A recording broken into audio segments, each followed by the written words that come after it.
Good Gab, sponsored by Skillskin, a nonprofit organization empowering individuals with disabilities through employment.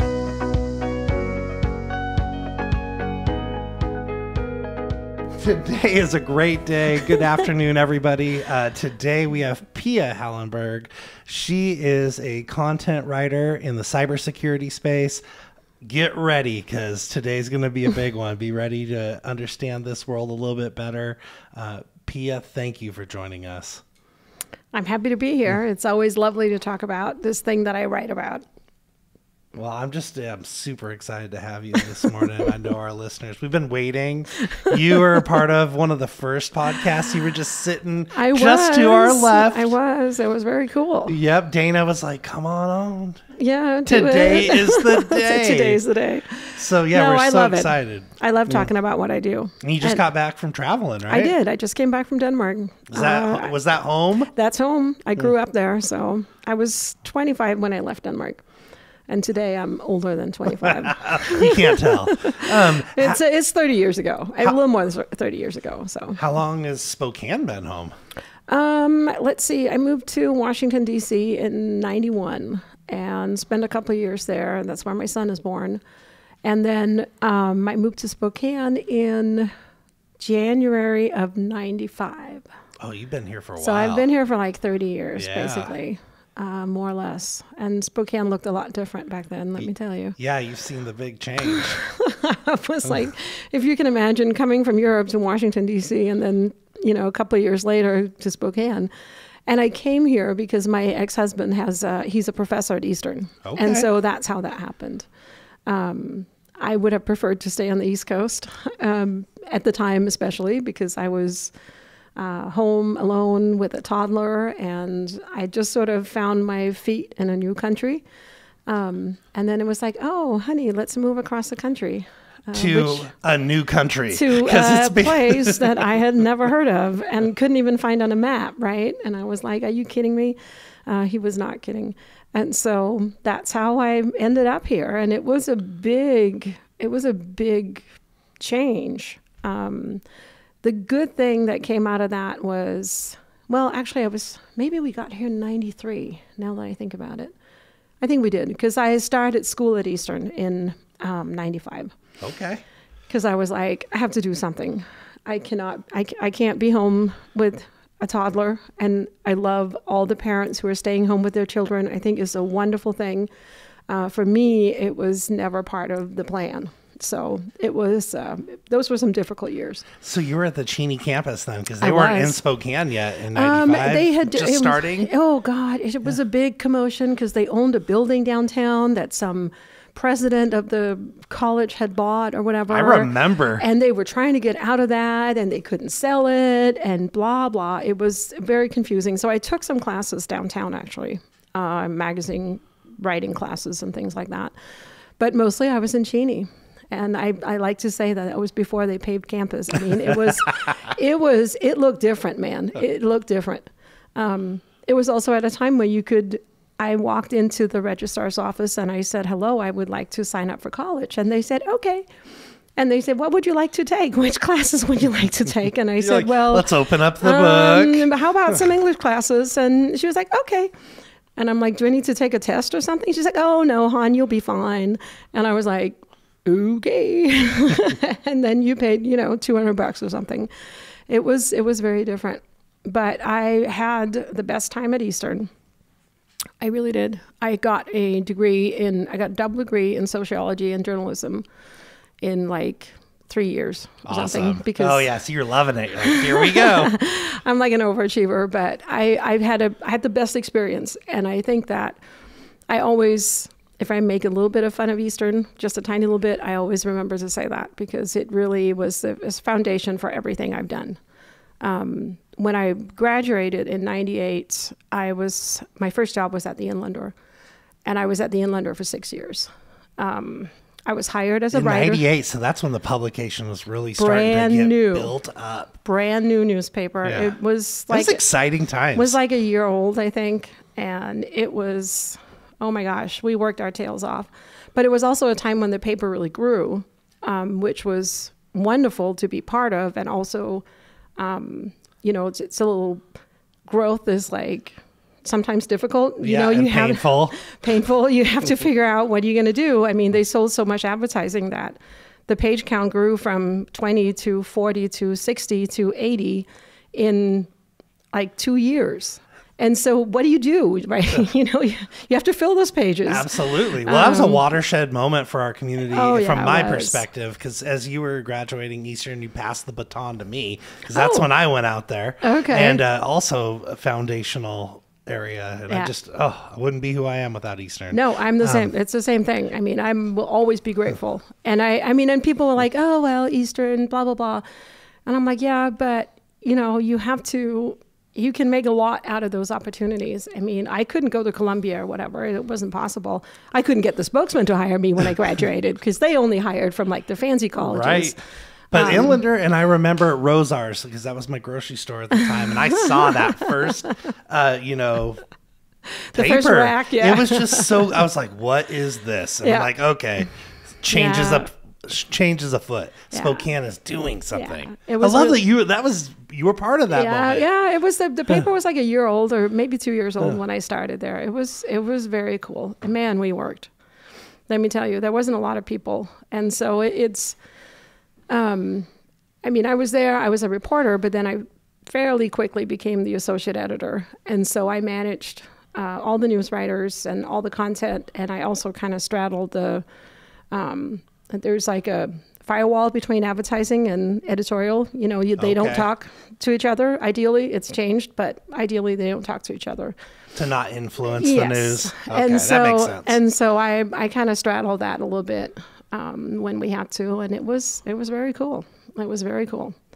It's I did everything. I even delivered the paper.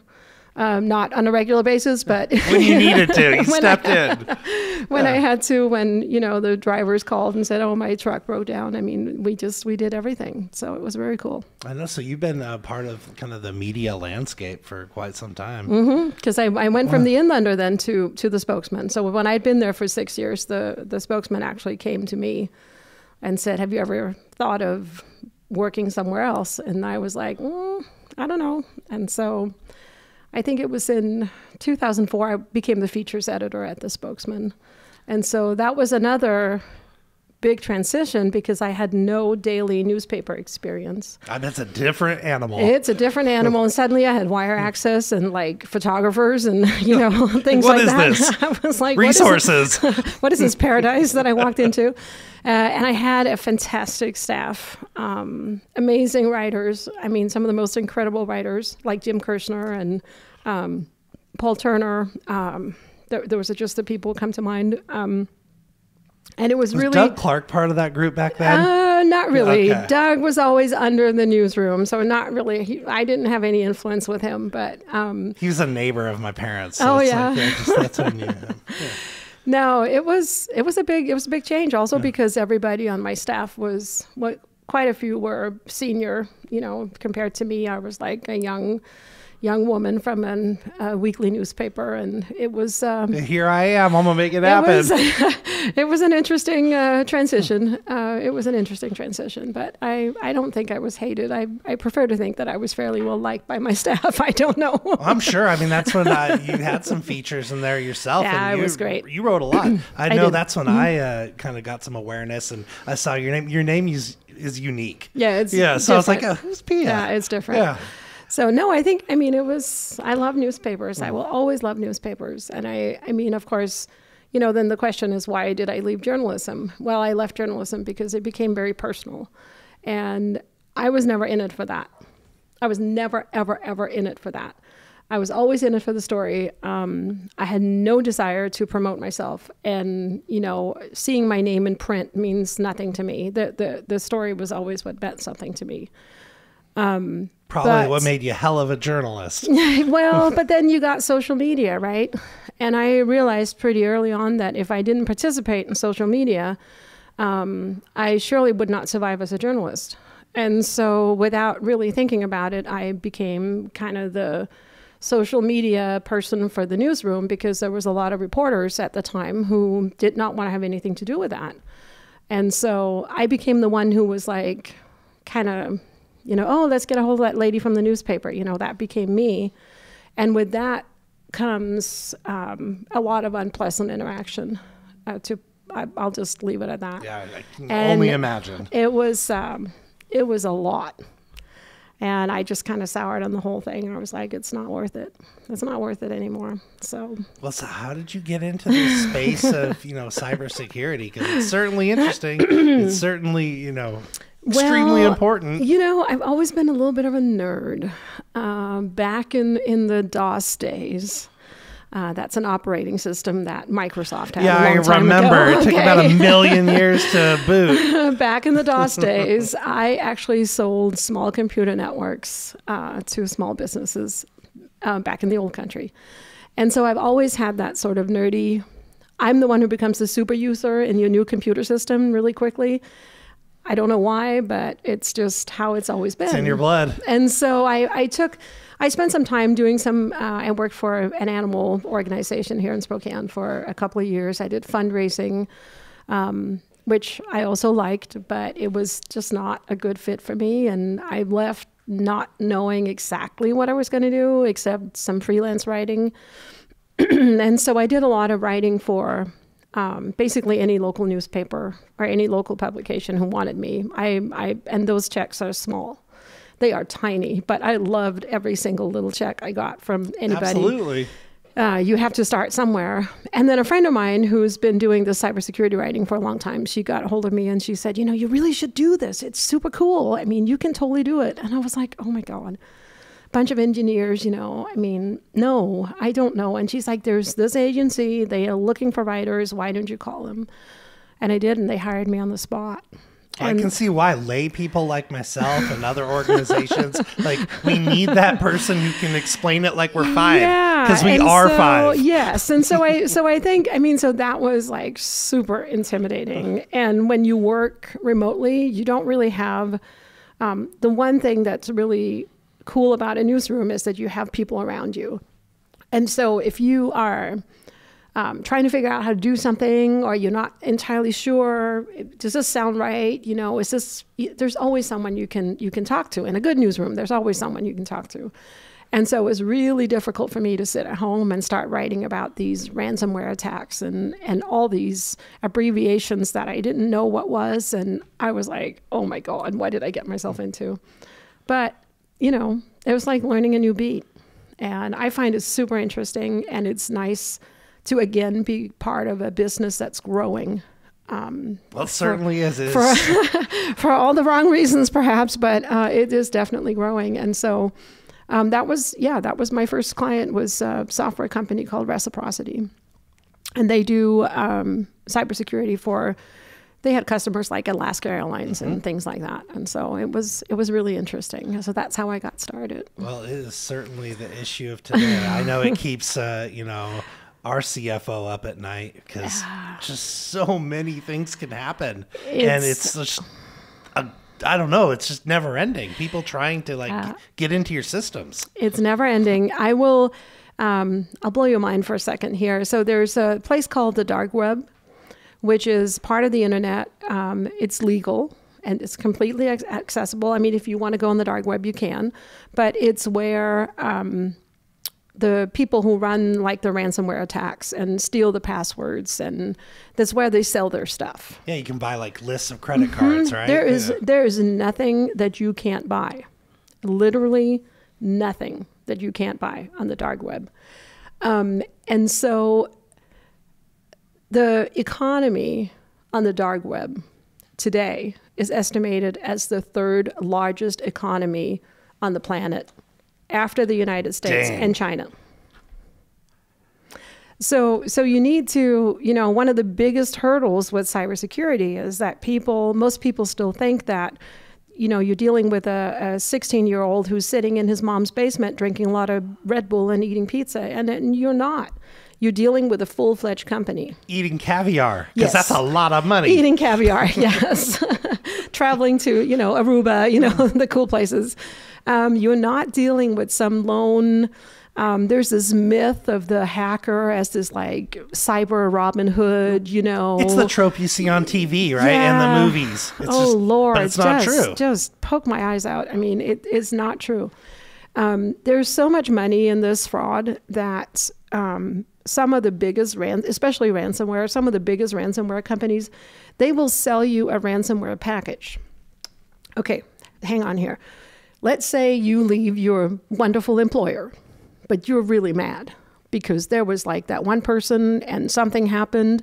That never happens to you. And you were just like so tired of them. You can buy a ransomware package on the dark web for like $1,200. They will customize it to attack either the person or the company that you pick. And then you can decide what you want to do once they get in, because they will get in. I mean, pretty much. For $1,200. Yeah, $1,200. Right there. So like it's accessible to. Oh yeah, it's accessible. You can, and they have customer service. So you can call and say, I'm sorry, you didn't get in. I don't know what's going on. And they'll be like, oh, hang on for a minute. Let's see. Oh yeah, we didn't encrypt that correctly. Give us a chance. Let's try again. And they will get in. Well, you're right. My mind is blown. So I think that's one of the things that's happened with the cybersecurity thing, that when you say hacker, people automatically think, oh, it's some high school student. And no, it's not. This is a professionalized industry. Professionalized industry. Yes, sir. So how do you protect yourself? Well, basically, you can't. I mean, you can. I shouldn't say that. All my clients are screaming right now because, you know, they make a living making software that'll protect you. But let's look at it this way. On average, an adult person in the United States has somewhere between 60 and 100 password protected accounts. Sounds right. Yeah. And that's a combination of, you know, your banks, your investment accounts, your Costco, you know, I mean, email, you know, everybody has like 3 or 4 different email accounts at work, and LinkedIn. I mean, it adds up very, very quickly. And to this day, the most common password in the United States is 1, 2, 3. 1, 2, 3, 4, 5, 6. Oh no! Yes, sir. It's so hard to believe. The second most common password in the United States is. I read it. Is it password? It's password. Oh, how? And so I'm like, all right, people, I feel sorry for you that you got hacked, and also I don't, because you should not have a password like that. No. Okay. So let's start there with the person. What can the person do? The person can have a real password. Also, and this goes without saying, don't share your password with other people, especially not in the work environment. Right. How many, I bet we've all done it. Oh God, I can't log into the photo system. Who has it? Can I log in as you? Don't do that. Do not do that. Do not share your passwords. Find a way that you can create one and keep it. Don't write it on a Post-it and stick it on your computer screen. It's a bad idea. If you want to actually protect your passwords, the best thing you can do is get a password keeper. And I don't make software recommendations. There's tons of them available. They all kind of function the same way. You have one password that protects everything that's inside of it. Or you can make yourself a little spreadsheet in your phone and you can password protect that. That's also fairly secure. That makes sense. I just have awareness now around like these password keepers, and we use one at our work, and it's changed, you know, my approach to security for sure. Yeah. Because now, you know, it will make long randomized numbers. And I didn't do that before. No, I was one of the bad people. I didn't have those 2 passwords, but mine were pretty weak. We've all, I mean, and that's, you know, we were just kind of talking about that. You know, there's like this shame around staying safe on the internet, and there's no shame. I mean, you're not up against a person who's trying to hack into your account. You're up against a computer, okay? And the computer can it can try, you know, thousands of combinations in a second. So you're not up against some guy who's much smarter than you are. You're up against a piece of software on a computer and this is the only thing it does all day, it's 24/7. Relentless. Relentless. It will get in. So I mean, as a person, you can start by having a good password. The second thing, and this is the old-fashioned DOS person in me speaking right now, I always share this tip: turn your computer off. Okay? When you go home at night, hard boot, turn everything off, unplug all the stuff. You won't need it until tomorrow. It'll take a few minutes to lock in the morning. Yeah, you have to plug a few things in and all that. But what happens when you turn your computer off is the moment you turn it on again, like you have to do a hard boot. You have to like really turn it off. The reset. Yeah, log out of everything. Close all your software down. You want that light on your computer to turn off. Yes. And you want to listen to a little fan and it goes and it stops, right? That's what you want. You want dead computer. Then when you plug it in the next morning and you start up the next morning, the computer is going to go out and look for updates. It's going to say, okay, is there an update anywhere? And now everybody's going, oh, I hate updates. Well, you might want to change your perspective on updates, okay? Because when Microsoft sends out an update, it's because there's a patch. It's because there's a hole in the software. They found the hole. You need to run the update to patch that hole so nobody can hack you. So when I see a computer where it says there's 17 updates waiting since 1983, no, you need to do your updates. That is a simple tool. Just turn it off. Yeah, and do your updates. Sometimes, last time I did one, it took half an hour, 45 minutes. And you just go get coffee, and let the computer do its thing. The software companies don't send out updates to annoy you. They send them out because they're like terrified that some dude is going to get into that hole and then we're going to have the whole thing, right? So it's really, really important to keep your software updated. They don't send you a new operating system because they think it's funny. They send you a new operating system because there's something wrong. And if you don't update, you're toast. So those are like very simple things that you can do. Well, that's incredible tips and tricks. Something happened to me the other day. I got a text message on my phone saying it was my CEO. It was an emergency. No, but it made me feel like a call to action. I could feel it in my body. Then my brain had to take over and be like, well, this is BS. No, stop. Yeah. Well, so maybe that's something else to talk about. Like I've gotten those text messages too, and I got one from a client I worked for last year. One day, suddenly, here's a text message from the CEO, and she, quotation marks, is like, "Oh, Pia, can you help me? I'm at a conference in Florida somewhere," and I was like, "This is so odd. I've not worked for her for 8 months. She has never texted me before, ever texted me before, never. Why would she even have my phone number? And why would she even text me?" You have to stop when you get something like that. You have to stop yourself and be like, what is the likelihood that this is actually happening? Like in your case, your CEO would probably call you. Right. If he or she was desperate to get a hold of you, they probably wouldn't text you. So that's an example of something that's called phishing, and it is someone, or social engineering, somebody who's pretending to be someone they're not, and they're just trying to get you to click on some stuff. Well, I think that's another tip, like you're saying, is just pause just a little bit. Let your logical brain take over instead of just doing what we do. We get notifications, we take action. We're like, no, don't do that. We're little robots in our own self. Oh my gosh, don't do that. Just stop for a second. And if you're in an office with other people, or even if you work remotely and you're on Slack with the rest of your group or something, send them a message and say, hey, where's Bob? I got a text from, quote, Bob. Is he really trying to get a hold of me? So you can, stop yourself from clicking on some of those things.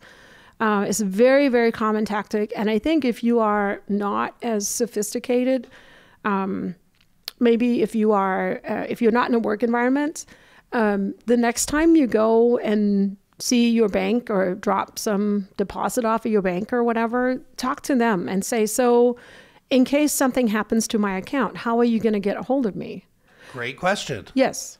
So, and that's especially is an especially good question for those of us who have parents who are elderly, like my parents are all in their 80s, and things are difficult and it happens really quickly. And so I think it's important to ask your bank, ask your investment. If you have an investment person, ask them, how are you going to get a hold of me?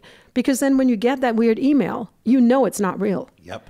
And so, that's a little thing you can do to help protect yourself. And your bank is not going to text you. I mean, they're just not. They may send you an alert and say, something's up, call this number. Call the number. Do not click on the link. Okay? Do not put in the last 4 digits of your account. No. Snort. Do not do that. And so, people often say, well, nobody cares about me. I'm not interesting. I don't have any data. What do they want my stuff for? Well, they don't really care if they're hacking into, like, the hospital, for instance. The hospitals are big targets. If they're hacking into the hospital or the colleges were huge targets this fall. I mean, it was terrible. You saw in the newspaper just it was terrible. Over and over and over again. It was like every day there was a new college. It was like the hackers discovered a new field, right? And medicine too, right? Yeah. They don't care if you were on antidepressants or if you had appendicitis or I don't know, athlete's foot. They don't care about that. What they want is your personal information. And they know at a university or a hospital or a doctor's clinic, they can get all your stuff. And start to build a profile. You can your name, your address, your phone number, your social security number. In some cases, they can even get access. You might have a financial account that's connected to all that. They can use that for a lot of fun things. They can open all kinds of credit cards and, use it to try and access, say, your Google account. I think I was watching some program, maybe 60 Minutes, something like that. But it said that as you build a profile and some of this scraping the data, they'll just hold on to it. And then eventually when other data comes and it starts to create a bigger picture of what that person is. They never let it go. That is terrifying. It should be. Yeah. You better be scared. and be prepared. Yeah, be prepared. I mean, and I think that, if you use a shared computer, like if you log in to check your email in a public space, like at the library or something, make sure you log out. Always, always, always log out. Log out of everything, like physically log out of everything. It's like closing the garage door. You just don't leave your garage door open. We all know that. Just log out. It's the same thing. And if you, for instance, if you check your social media on a shared computer, which many people do, and at a computer cafe or something, maybe you're traveling, you don't have your laptop, what do I know? Make sure you log out of your accounts, because on a social media platform like Facebook, you're basically naked. Yeah. You have no protection. So let's just talk about that right now, because people are like, oh, well, my Facebook is private. I'm like, no, it's not. Okay, just stop. If you take a photo and you share it on Facebook, it belongs to everybody. It will go places you cannot even imagine. And you may as well just wrap your mind around that. Again, when you sign those user agreements, you basically sign over all your rights. Yeah, it's not yours. It's not yours. And also, Facebook is free to you because it's selling your data. That's why Facebook is free. Okay? That's why you and I don't have to pay anything. It's because whenever I go on Facebook and I look for, horseback riding in Idaho or something, they sell that information to, companies that are trying to sell me stuff. Yeah, you can't have a multi-billion-dollar industry and no dollars coming in. I'm sorry, nobody's doing it just to make you happy, okay? Oh, come on.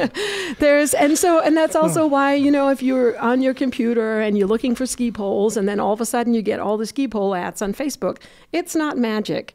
It's just they sold the data to the person who's selling you ski poles. Well, you reminded me of something. In a past life, I used to just travel Sunday through Thursday when I was selling medical supplies. And I remember going into business centers in the hotel, and yeah, so many people left their social media stuff up. Yep. And I would be lying if I didn't say I clicked around because I was just kind of curious. Why not? But I didn't realize, like, I could have probably just taken control of the account, right? Absolutely. I just changed the password. Yeah, absolutely. And so, not to like not to pick on Facebook, but it's a common, lots of people get cloned or hacked or whatever. And yeah, it's happened to me. Yeah, it goes back to, again, have a solid password. Don't share it with anybody. Update your passwords, once a month or something. And don't click on any of those games, like, oh, what does your zodiac sign tell you about next year? It's all just it's all about getting access to your data. It's not a game. Makes sense. They just want to know who you are. And so don't do that. And if you get hacked, let's back up. So people say they got hacked, but they really didn't. They got cloned. Somebody took their photo and created a new account that looks like them. So that's not hacked. If you get hacked, somebody's actually in your messages. If you get hacked, as far as I know, as I'm sitting here today, honest to God, there's not much you can do. Facebook is not going to help you. You will probably, if you Google what to do when I get hacked on Facebook, you'll get a spam link. You'll get a fake link that'll they'll ask you for money, and they promise you that they can recover your Facebook your Facebook account, and they're lying. It's not true. It's over. Anything that has to happen on Facebook has to go through Facebook. So if you're that unfortunate, I can think of a handful of people in my close-knit group of friends who are in this position right now where someone got into their account and they don't have control of the account. The best thing you can do is start over. And to those of us, including myself, who take a lot of pictures and post them on Facebook or on Instagram, make sure you have those photos somewhere else. Because if you lose your account, they're gone. You lose your photos too. Makes sense. Yeah. And I'm trying to find a way to easily back up all the photos, but I can't really. I found one, but it got a little squirrely. I found a way to do it, but I don't think I was supposed to be doing that, so I couldn't quite make it work. But remember to back up your photos somewhere else, because otherwise they're gone. You'll never get them again. And that's where they all live, right? One has them printed. Okay, so that's the issue, right? Because we all trust that our Facebook account is safe and everything's good. And I don't mean to like scare people. I don't want you to have nightmares. I just want you to be like a little more practical about it, and maybe be like, okay, maybe I should take all my photos from my phone and put them in a Dropbox, or put them on an external drive, put them in the cloud. So if my Facebook goes away or my Instagram goes away, then at least I still have the photos. Because more likely than not, there's nothing you can do. Nothing you can do. Well, as the technology evolves, as the sophistication of this evolves, we have to evolve too. That's what I'm hearing. Yeah, we do. And so the other thing, speaking of keeping your stuff safe, right? Anything that offers you a two-factor authentication, do that. My company's big on that. And at first I was like, this is such a pain. But now I realize I was an idiot. No, you are not an idiot. We're all creatures of habit, right? And we're like, oh God, I have to take another step. We don't want to do that. But what two-factor authentication does is it combines your password and your profile name, bob@bobswork.com, and your password, and something you have in your hand, your cell phone. Yep. And so right there, it makes it a lot more difficult to hack into that. I started turning that on my personal stuff too now. Yep. I have it on my Facebook. I have it everywhere. Everywhere they offer it, I take it because I'm like, you never know. And Facebook was complicated in the beginning because it didn't quite work. Typical Facebook, oh, let's launch something. And it's like, but now it works just fine. And so that's another thing you can do. And your bank for sure will offer that. If you can create some financial accounts have like tokens, It seems a little wonky when you first get into it, and it's like, what is your token? It's like a flower or something. But it's the same principle, that it combines your account information with something you have or something you chose that only you know what is. And so that's a good thing. What is going to happen, though, over the next, I don't know, what is it, like 23 or something, over the next 3 or 4 years, I know that Microsoft has as a goal that there will be no more passwords. Oh, wow. So you will sign in with your fingerprint or your eye scan or something. Kind of like what the newer phones are doing. Yep. Facial recognition or something. That was, I wrote a white paper about some of that stuff, and it's very cool. And it's probably more secure, let's face it. I know I had to get over myself at one point. I'm like, I am never putting my fingerprint in a phone. I was that guy for a long time. I still haven't done it. I did it on my old phone. I did it on my old phone. I don't do it on this one because it annoys me. And I haven't done the facial recognition either, because sometimes I wear glasses and sometimes I don't. And the AI is not quite there where it can figure that out. Well, like you said, in 3 or 4 years it will be. Yeah, probably. Yeah, that's their goal. No more passwords. Because, Wow. I mean, if you think about it from the software company's perspective, it's a nightmare. I mean, hello, millions of people who change their passwords all the time and they can't remember how to log in, and they thought they changed it, but they didn't. And I mean, it's a whole administrative nightmare. So they would love to get away from passwords, like passwords. Yeah, that you just from a type cost in. perspective, that makes sense. Yep. We're very motivated by money. I'm curious as you really work through this world. Like a lot of our listeners, they're running companies, they're involved in nonprofits. Like they don't have big budgets to be able to protect themselves. From a company perspective, do you have any advice there? I do. First of all, I think most companies would be surprised if they really dedicated some time to finding out what safety or security options are available in the software they already have.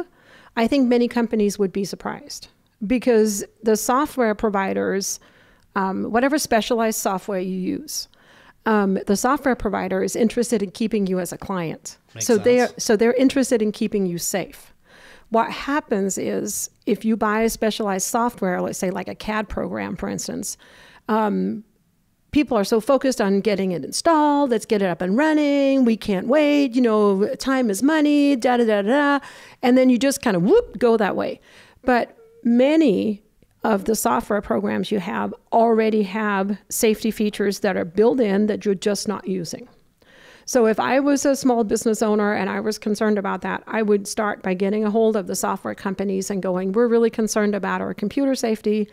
Are we using the software in the correct manner? That is a low barrier to entry. That just takes time. Just takes time, and it just, they all want to keep you.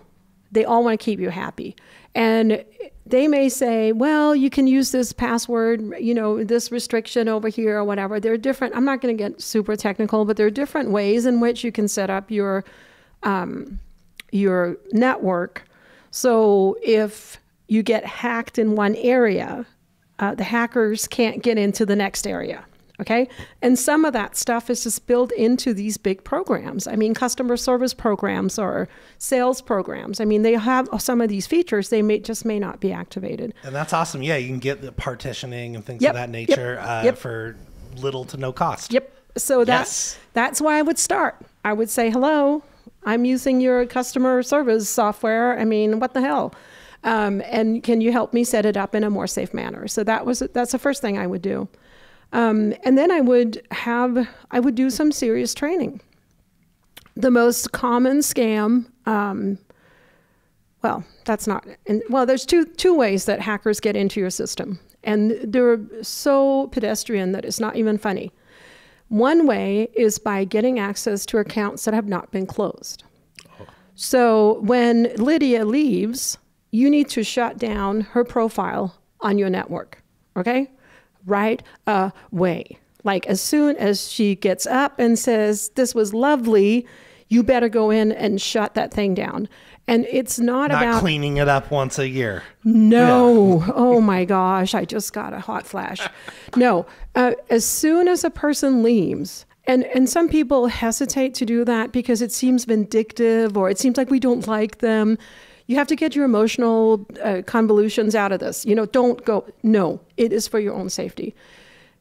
You have to delete the old accounts because there are old credentials floating around out there, and there are people on the dark web who specialize in getting a hold of those. And if you're not paying attention, they just get right in. And then they get into your system like a normal user. That's pretty frightening. It doesn't matter what software it is. They think you're a user. So that's the one way they get in. The other way they get in is by this thing called phishing. They send an email that looks like it's sometimes from your own HR department, or it looks like it's from the phone company, or it looks like it's some other trusted entity that's maybe sending you a bill or something. And if you click on the link, you're toast. So to tell the difference, if you get a bill all of a sudden, or let's say you get a bill, suddenly it comes into your email, and you're like, I've never paid my own phone bill before. Call the people in your office who are dealing with the phone bills and say, I got an email saying that I'm supposed to pay for my cell phone account. What's going on? Most likely, they just send it to you to see if you would click on some malicious link. And, and that's a way to get into your system and create. That easy. It's very easy. We've all clicked. I clicked on one that looked like AT&T. It's about 3 years ago. And as soon as I clicked on it, I was like, oh no. And I unplugged my computer. I physically yanked the plug out of the wall. Smart, yeah. And, there was like sparks and everything, but it was the only way I could think of to stop any sort of communication. And so what I was going to say is that you can really do a lot by, educate your staff, talk to your people. We talked about shame. Make sure that in your office, on your staff, there's a level of trust so nobody feels ashamed to say, I clicked on a link. Help. Yep. Help. I'm not sure what I did. This looks scary. People click on links all the time that are nefarious in various ways. And then they're like, oh, nobody's going to know, right? I'm just not going to say anything. I'm just not going to go, I'm going to log out and go get coffee or something, and maybe they won't notice. Well, they will notice, okay, because they have a log of everything you do. So IT doesn't know everything. Yes, they do. So let's just clear that up. They know it was you. So it's really, I think from a business standpoint, it's really important to have that conversation and say, hey, it's us against them, and they are trying all the time. So we have to talk about these things. And if you think you did something, it's okay. Raise your hand. Raise your hand. It's better to raise your hand 4 times too many than 1 time that's not enough. That you just really have to really work on that. And then, show people stuff like a phishing email. Well, how do you know where the email comes from? You can hover over the email address. If it doesn't say AT&T.com, but it says Bob's Basement Brewing or something, that's not a good email. Don't click. Don't click on that, okay? So you can do simple things, and it'll take you a long way to protect your systems. And then I also think that one thing, and I can't believe I'm still talking about this, but I am still talking about this. It's not a 4-letter word. It's called backup. I know. I don't have backup at my house. I am the offender. See, there's a shame again, okay? You're not the offender. You're just thinking that it's okay, and it probably is okay. But the last newsroom I worked in, it was a huge production for me to get a backup drive. I just had an external hard drive that made a copy of my hard drive every night because I was like, I did investigative reporting, and if I lose the interviews that I have, I'm dead in the water. Yep. There's nothing I can do. And again, I think it's possible today with the automation and all that to set up some pretty good backup. You have to have people who know how to do that, so you don't like back up the ransomware, right? We don't want to do that. But once you get hacked, you don't want to keep it. It's a little more technical maybe, but in terms of getting back online, if you are really flattened, as it happened to a local university not that long ago. Not that long ago at all. Whoop. They were mowed down to the bones. There was nothing they could do. In terms of getting back up online, having a backup of your system or your individual computers or however your system is rigged together is hugely important. And again, it's one of those things to establish that system and that routine takes time, but man, it's going to take you time to reestablish let's say all your customer data disappears. I can't even imagine. Like our organization, we're government contractors. The amount of data that we have to have. Nicole Lepore, if you're listening, this is a deep felt thank you. Because dang. Yeah, hot dang. I mean, and there's lots of, if you're a government contractor, there are lots of things that you have to do, to live up to those standards and be in compliance. So I think that it's just so important to talk about these things. And you may have to prioritize. You may have to say, okay, we can't do all this at once, but we can do staff education on a Friday afternoon. We can we can't make sure everybody's backed up like once a month. Okay, we can't do it every day, but we can do once a month. We can make sure that we call our software providers and we say, hey, we're super worried. How can we best keep our system safe? Can you help us set something up? They'll be happy to help you. I mean, it really is possible. But I think the most important thing really is in a work environment is to talk about these things and just be like, it's going to happen. I mean, it's just going to happen. And so the question is, can we talk about it? Can we feel safe around it? Can we try to encourage people to raise their hands and say, darn it, oh, I did this. I don't know. Help me. That is so important that you can get some help. I mean, that your staff, like there's this trust. Well, I see it. And listeners, you heard it right here. If this is not on your radar, it needs to be. Pia, it's just... you are right. My mind is blown. I'm happy I'm like evolving as a person. I'm happy I'm part of an organization that takes this extremely seriously. Yes. And I know this is a big topic, and I hope you come back and talk to us again sometime. I would love to. Yeah. And you deal with a lot of vulnerable people. And I mean, I always feel like, I just scare people when I talk about this, but you deal with a lot of vulnerable people, and they can get taken advantage of in horrific ways. And so it's just really, really important to, if we can just talk about it, I think that's like a big step in the right direction. Heck and just be transparent. When stuff happens, it happens, and just be transparent about it. It's the best you can do.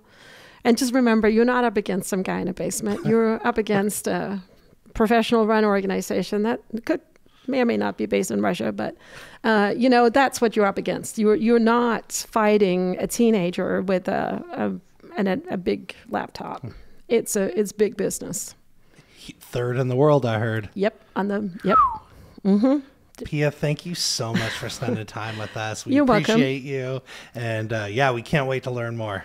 Okay, all right. Well, thank you. I love talking about this stuff. So. Thank you for the opportunity, and I'm happy to answer questions, if you ever have any. Just where can we look you up at? Well, I have a weird name, so it's Pia Hallenberg, and my website is contentbypia.com. So I'm easy to find. Awesome. Thank you. All right.